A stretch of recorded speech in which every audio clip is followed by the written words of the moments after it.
네, 안녕하십니까. 새정치민주연합 국회 환경노동위원회 소속 국회의원 차은합니다. 오늘 기자회견은 저와 또 한국노총, 전국화학노동조합연맹 이렇게 같이 발표를 하고 있습니다. 메르스 혼란을 틈타서 고용노동부가 일방적으로 임금 피크제 도입 지침을 내서 반대하고 이 한국노총, 전국화학노동조합연맹에서 이에 대한 실태조사를 한 결과를 발표하는 이러한 기자회견입니다.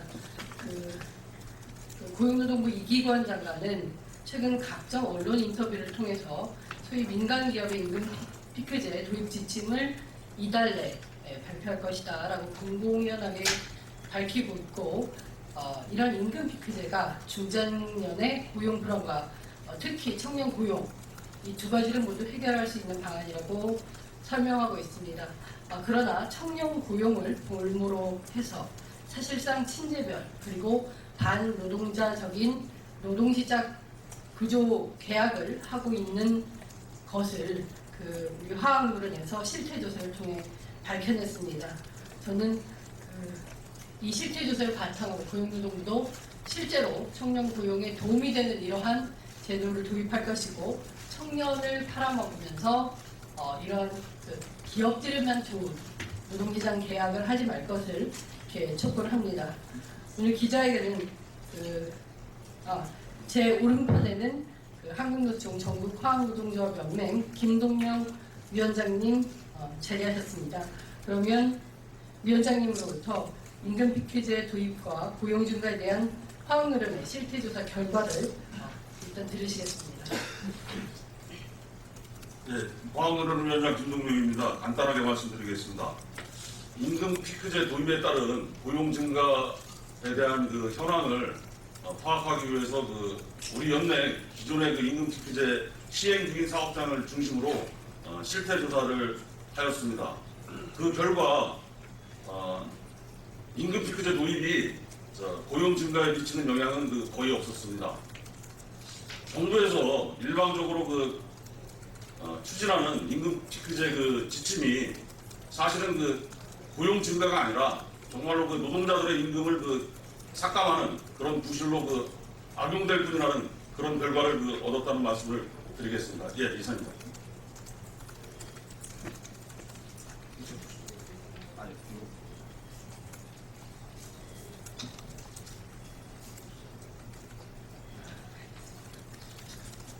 그러면 기자회견문을 기자회견문을 바로 낭독하도록 하겠습니다. 박근혜 정부는 메르스 혼란을 틈타서 임금 피크제 도입을 밀어붙이고 있습니다. 온 국민이 메르스 확산 방지와 환자들의 완치를 간절히 소망하고 있는 지금 박근혜 정부는 그 혼란을 틈타 2016년 정년 60세 응어를 앞두고 임금 피크제 도입을 강력하게 밀어붙이고 있습니다. 공공기관에서부터 임금 피크제 도입을 강제하기 위한 관계부처 회의가 연쇄적으로 개최되고 있으며, 이기권 고용노동부 장관은 노동조합의 동의 없이도 취업규칙을 변경하여 임금 피크제를 도입할 수 있도록 취업규칙 변경에 대한 가이드라인을 금주내 행정지침으로 제시하겠다는 계획을 공공연하게 언론에 밝히고 있습니다. 임금 피크제 도입은 실제 청년 고용 효과가 없습니다. 현재 임금 피크제 도입을 하지 않으면 기업 추가 인건비가 10에서 25% 증가하고 청년 실업률이 10.2%에서 16.8%까지 증가한다는 등의 일방적 주장이 정부 용역 보고서에서 주장되고 있는 상황이고, 청년 실업의 원인을 호도하여 마치 장년 정규직 노동자의 고용보장이 청년 신규 일자리 증가를 가로막고 있는 것처럼 몰아가며 세대 간 갈등을 부추기고 있습니다. 그러나 이는 사실과 다릅니다. 전국화학노동조합연맹은 지난 5월 11일부터 6월 12일에 걸쳐 연맹 산하 41개 사업장을 대상으로 실시한 임금 피크제 및 고용 증가 간 상관관계에 대한 실태 조사에 따르면 임금 피크제 도입 이후 지난해까지 고용 변동이 없는 사업장이 20개, 48.8%, 오히려 신규 채용이 감소한 사업장이 8개, 19.5%였습니다. 그나마 퇴직자 대비 신규 입사자가 한 명이라도 증가한 13개 사업장 중 8개는 임금 피크제 도입 직전 3년 평균과 비교할 때 신규 채용이 감소하거나 변동이 없다고 답변하고 있습니다. 즉, 기업은 임금 피크제를 통해 신규 고용을 늘리는 것이 아니라 퇴직 노동자의 인원과 비례하여 채용한 것에 불과하고, 임금 피크제가 실제로는 기존 노동자의 임금을 삭감하는 방안으로만 활용되고 있음이 현장의 사례로 입증된 것입니다. 제로섬 방식의 세대 간 갈등을 거부합니다. 청년, 장년 노동자 모두 살리는 방식이 우리에게 필요합니다.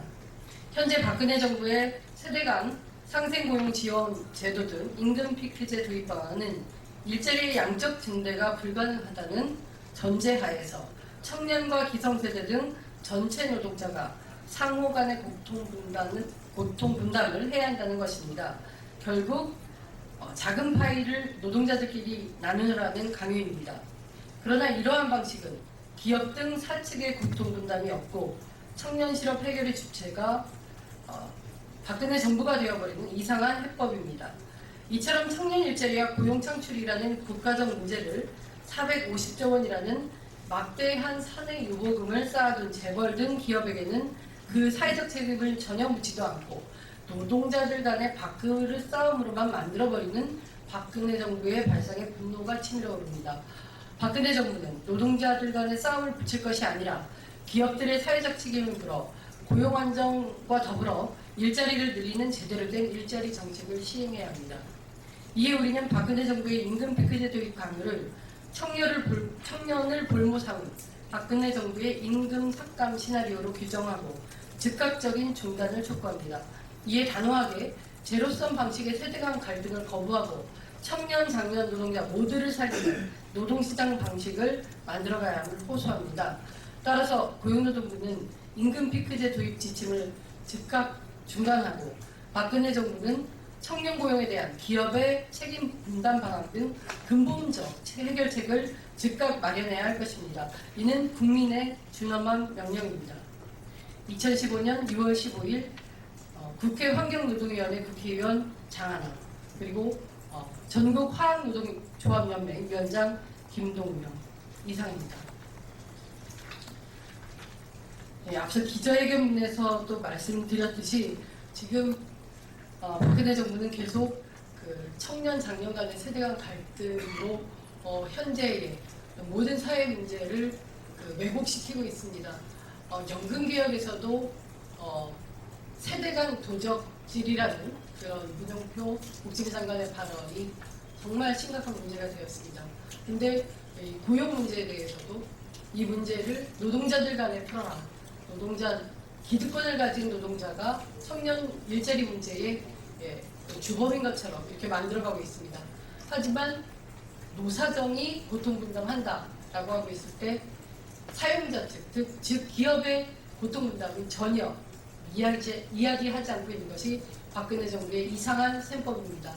오늘 환경노동위원회 전체 회의에서도 이 점을 분명히 물을 것이지만 오늘 화학노련의 이 실태조사 결과가 이러한 잘못된 정책을 바로잡는 큰 그런 근간이 될 것이라 이렇게 생각을 하고요. 이 실태조사 결과를 바탕으로 오늘 정부를 향해서 반드시 질의하고 시정하도록 이렇게 하겠습니다. 이상입니다.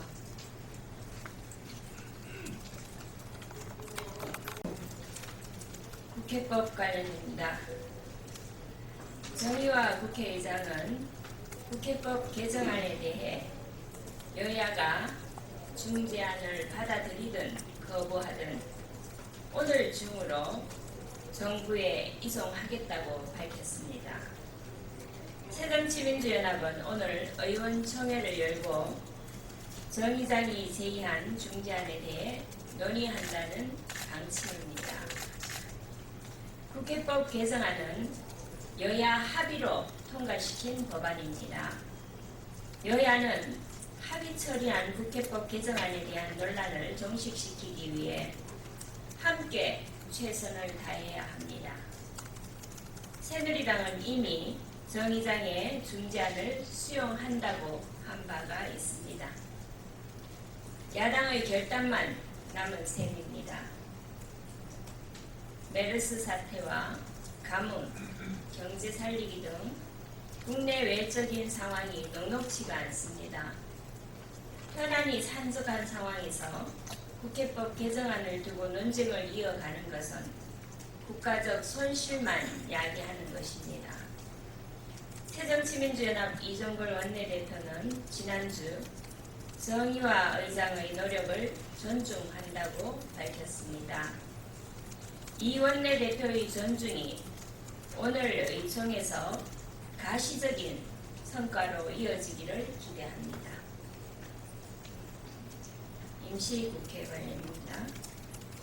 국회는 18일 대정부 질문을 시작으로 6월 임시국회를 본격적으로 가동합니다.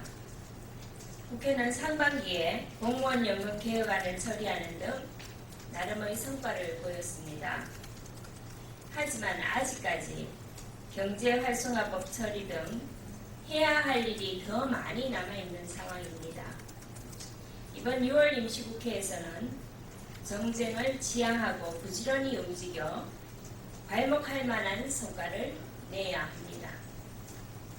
우선적으로 메르스 사태 수습과 함께 경제활성화 법안들을 처리해야 합니다.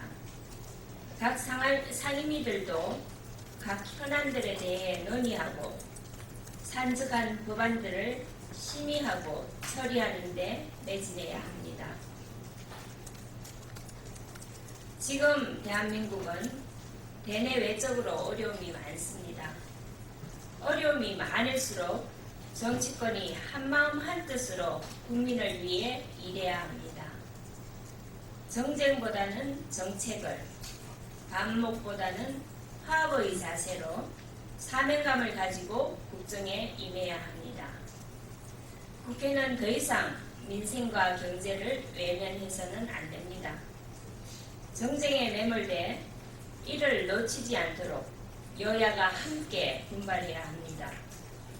당리당략보다는 국가와 국민을 생각하는 일하는 국회가 되어야 합니다. 야당의 적극적인 협조를 당부합니다. 6.15입니다. 오늘은 6.15 남북 공동선언 15주년입니다. 지난 2000년 남북의 두 정상이 만나 통일 문제의 자주적 해결, 인도적 문제의 조속한 처리, 경제 협력을 통한 남북 민족 경제의 균형적 발전 등을 약속한 6.15 남북 공동선언의 정신은 존중되어야 합니다. 그러나 북한은 선언 이후 3차례 핵실험을 했고 천안함을 공격했고 연평도를 포격했습니다. 6.15 남북 공동선언 기념일을 하루 앞둔 어제도 북한은 동해상에서 장거리 미사일을 발사했습니다.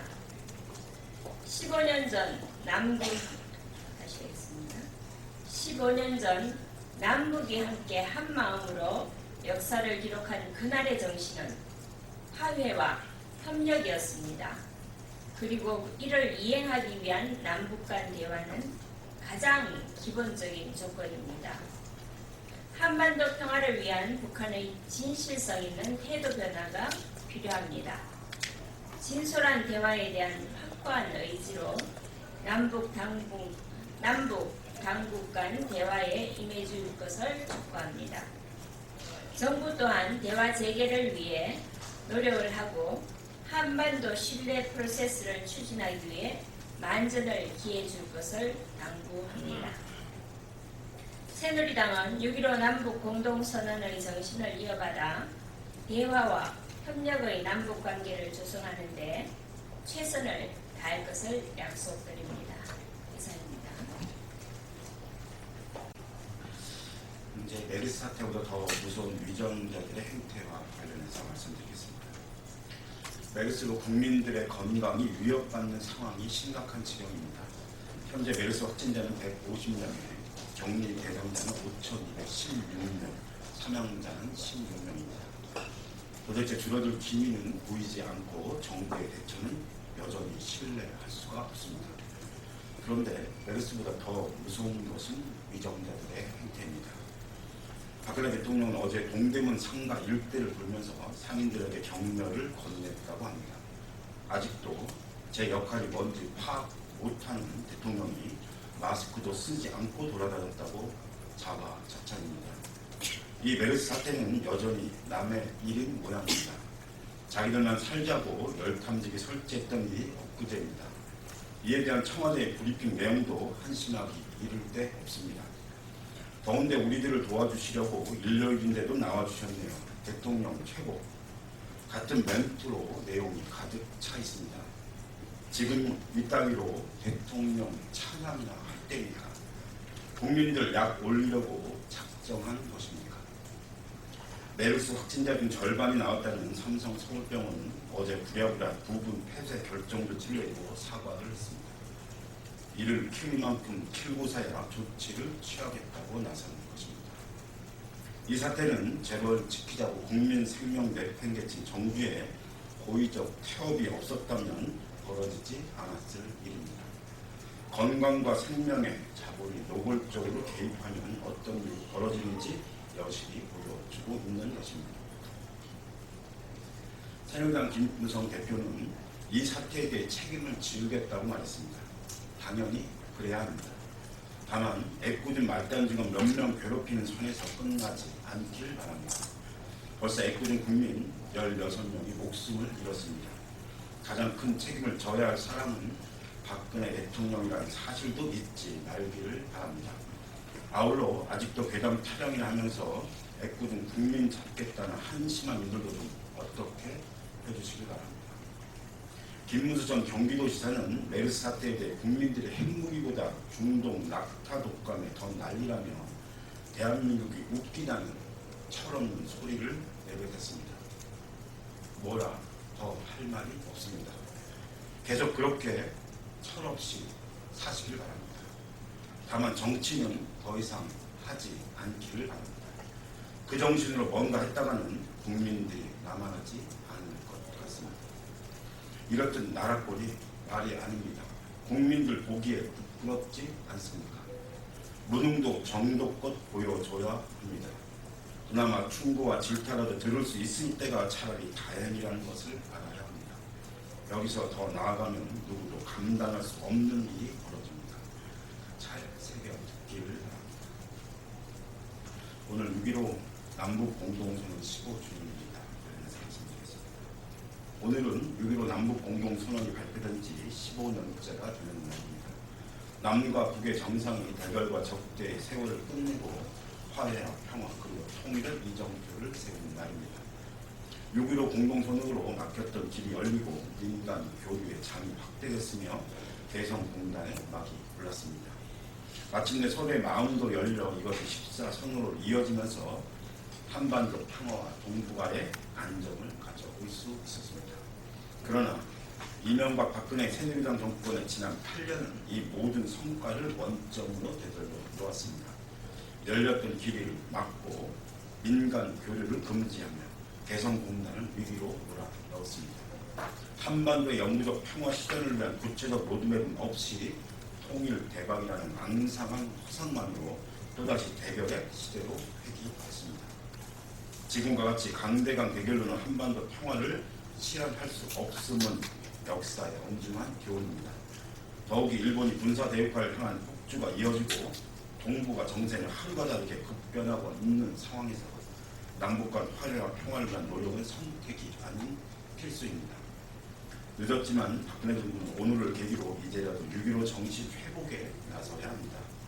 5.24 조치의 과감한 해제와 민간 교류의 창을 다시 여는 것으로부터 시작해야 합니다. 그럴 때만이 박근혜 정부의 소위 통일 대박도 한반도의 평화 미래도 가능하다는 것을 반드시 명심해야 합니다. 정의당은 6.15 정의당은 6.15 정신을 다시금 되새기며 한반도 평화 실현과 통일을 위한 모든 노력을 다해갈 것임을 다시 한번 다짐합니다. 홍준표 경남도지사가 도를 넘는 정치보복을 하고 있습니다. 홍준표 경남지사는 지난 4일 진지 의료원 재개원 주민투표 운동본 대표자를 경남도 이름으로 고소하고 12일에는 비서실장 이름으로 노동당 여영국 도의원을 허위사실 유포 명예훼손으로 창원지검에 고소했습니다.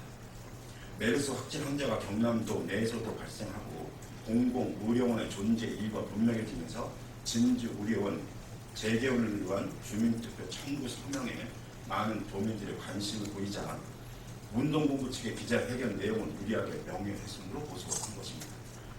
여기에 성완종 리스트 뇌물수수 혐의로 논란이 된 지난 4월 8일 도의회 임시회 조정질의에서 홍 지사의 미국 출장 시 호화호표 사실과 본회의장에서의 영화 예고편 감상을 비판하고 질타하던 여영국 도의원을 세상스럽게 2달이 넘은 지금에 와서 명예훼손으로 고소를 한 것입니다.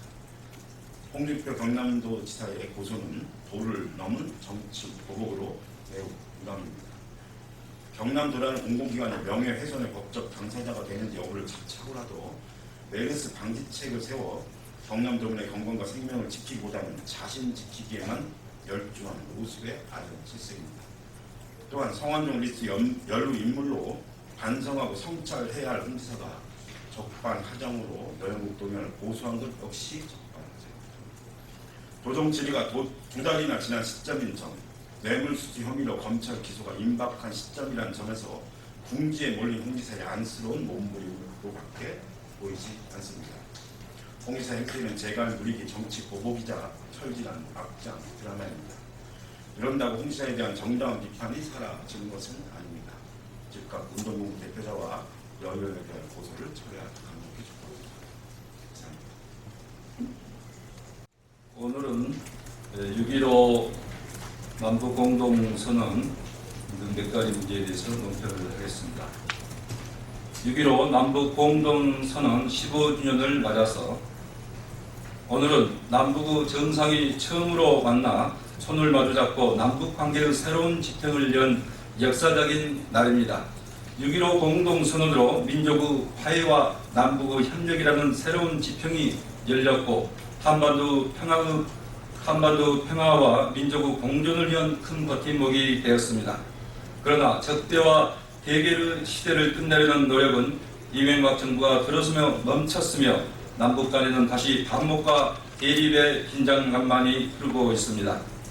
개성공단이나 금강산 관광은 물론이고 이산가족 상봉과 인도적 지원까지 모든 교류가 끊기고 모든 협력이 멈춰섰습니다.